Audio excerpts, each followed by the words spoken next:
Chers auditeurs, aujourd'hui, nous plongeons au cœur d'une affaire qui tient en haleine le Cameroun depuis 2 ans, l'affaire Martinez-Zogo.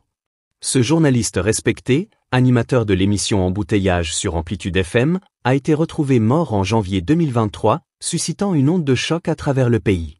Cet assassinat sordide, aux allures de film noir, a déclenché une enquête aux multiples rebondissements, impliquant des figures influentes du pays.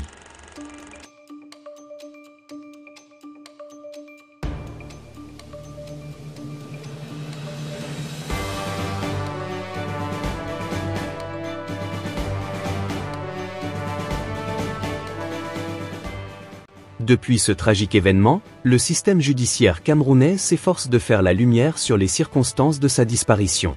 Cependant, le chemin vers la justice semble semé d'embûches, avec de nombreux reports d'audience et des procédures complexes.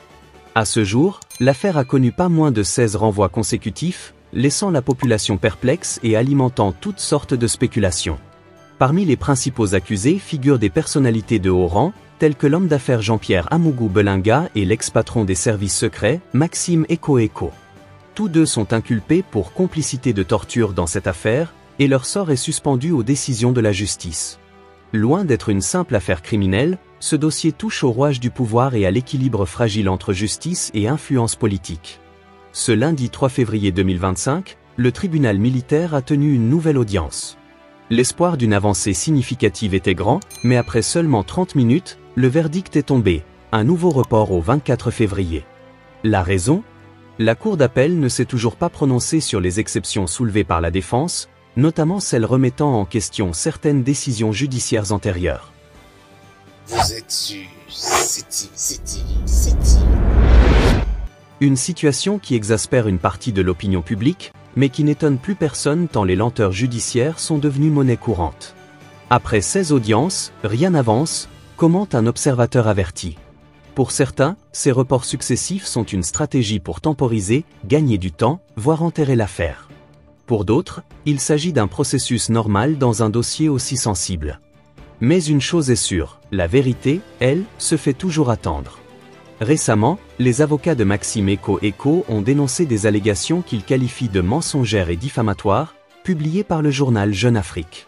Ces accusations jettent un nouvel éclairage sur l'affaire, soulevant des questions sur d'éventuelles manipulations médiatiques. La bataille ne se joue donc pas seulement dans les tribunaux, mais aussi dans l'opinion publique.